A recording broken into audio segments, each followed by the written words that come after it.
could be.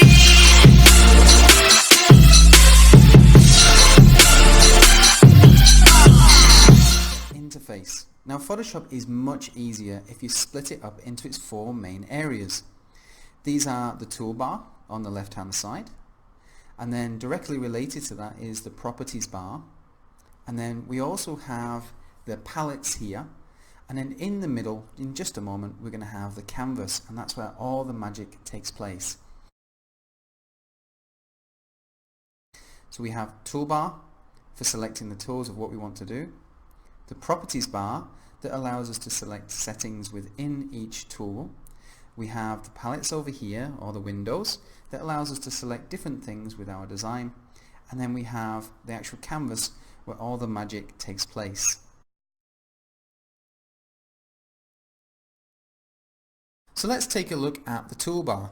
The very first tool up here is the move tool, and if you just leave your mouse over a tool for just a second or so, you'll see that it appears and it tells you the very useful shortcut. So for move is V, so if you press V, and that's something you'll be using a lot in the course, so try and remember that one.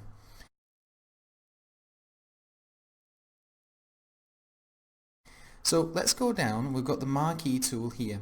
Now actually 1, 2, 3, 4, 5 and 6 are all about selecting stuff. So if we move from eyedropper tool, this is actually used for selecting actual colours. We've got the crop tool. This is for selecting the part of it you want, and if I click and hold, I can see that there's actually more tools hiding underneath. One of my favourite ones is the magic wand.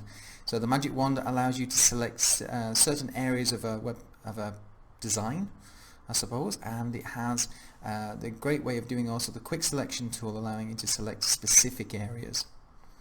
The lasso, polygon and magnetic tools are ones for doing your own selections, so you can actually draw around things, and we'll be looking at that later. Another popular one is the marquee tool, and this is for drawing boxes or elliptical ones around specific areas. Something very useful, and again I can use M for this one. So if you just look further down now, we've got the patch tool, and I click and hold, and you may have another one selected. Red eye tool, very useful if you're not a great photographer like me. We've got the brush tool, again something very useful, and we'll be looking at how to install more brushes as well. And here we have the clone stamp tool, so if you need to move one thing to another place, I don't know, maybe you want to give someone 3 eyes or something, you can actually do that. The history brush, not a big one that I use a lot. I tend to use undo, so the history brush does allow you to see all the things that you've done wrong, or all the recent things that you've done. Next one, eraser tool. I never use it. Got to be honest, ladies and gentlemen, I never use it because I prefer to use other methods like the layer mask tool, so I can just draw things on and draw things out, because eraser tool is gone and it's gone forever, so we probably don't want to use that one. Next one is the old gradient and paint bucket tool. So paint bucket allows you to paint one whole colour, and the gradient is 2 colours, or maybe many, depending on the settings you've got. We've got the blur tool next here, and sharpen as well. Blur is quite nice if you want to sort of remove things from the background and highlight specific areas of a picture or a photo. Another one here is dodge and burn. So you've got things making it lighter or making things brighter, and also darker as well. The pen tool is very useful. It's actually better when you use it in Illustrator, but Photoshop does have it as well, and it's for selecting specific shapes, and you can draw your own shapes. The dreaded text tool. Why do I say dreaded? Because it is a bit of a pain when you're working in Photoshop, but I'll show you some tricks on how to use it properly.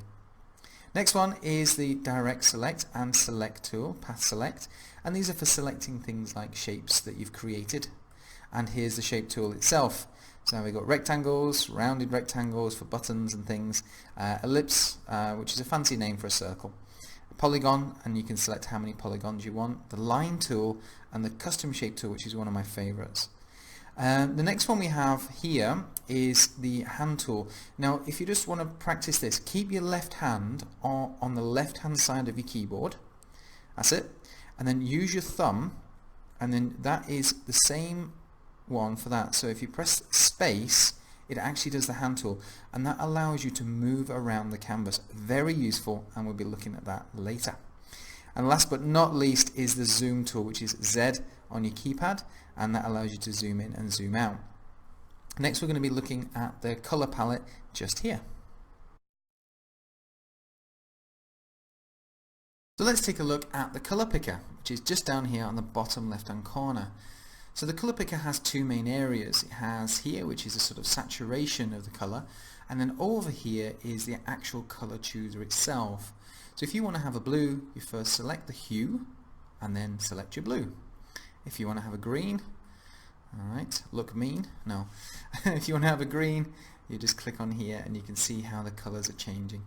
For those of you who are web designers, it's this number here that's very, very important later.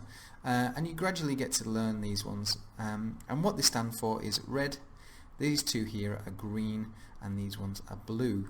And we can test that by going 0000FF. And you can see that's a perfect blue.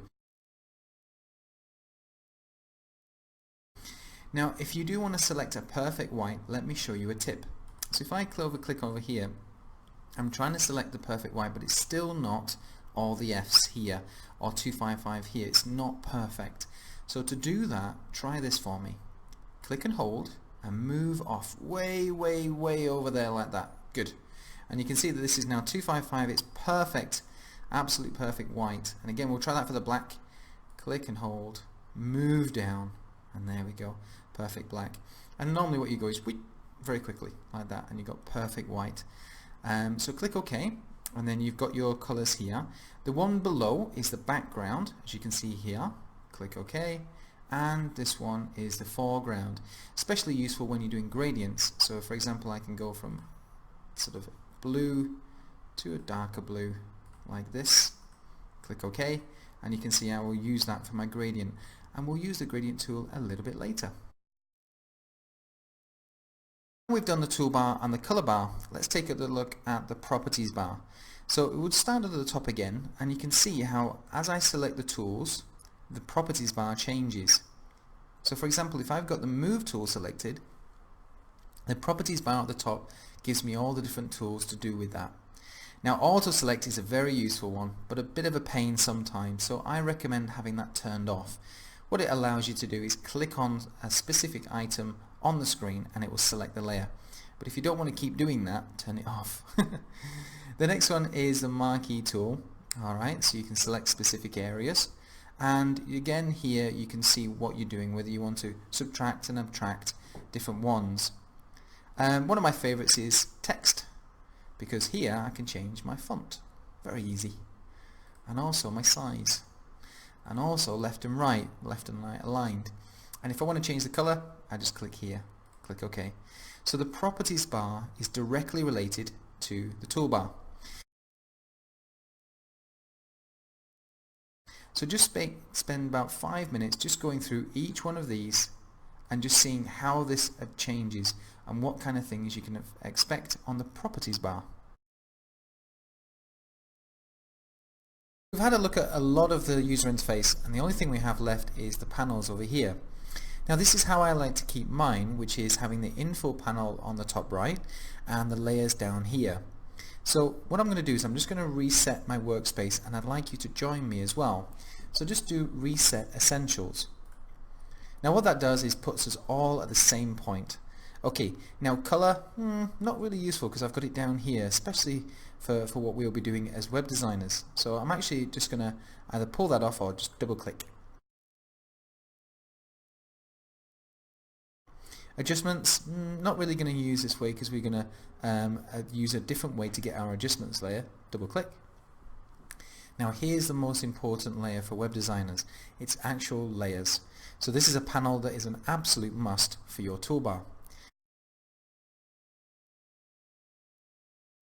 So what we're going to do now is add the info. So we're just going to go to Window, and you can see here all of the different choices.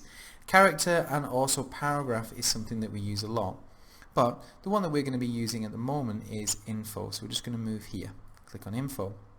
As you can see, info is jutting out the side here, not exactly where we want it, so we're going to move it. We're just going to click and hold and drag it into place just a little bit above there, and you'll notice that a little blue line appears. Let go, and there it is. Perfect. Now we need to hide the properties. One click and they're gone. And this is a perfect sort of user interface for a web designer. So the next thing we need to look at is the rulers. Now to do this we just need to do a quick new document, so just do File and New, and it doesn't matter what's here right now, just click OK. Now to get the rulers we just have to go to View and Rulers, but we always know that that's a bit boring, so let's just do Command and R or Control and R on a PC. Boom. Now you'll see the rulers along the left and the top here, and then all we need to do is right click on it and just double check that this says pixels. Now the reason that we do that is whenever you're doing web design you normally work in pixels. When you're doing things like print design then you might use centimeters, millimeters and inches, but for us web designers we're pixel perfect.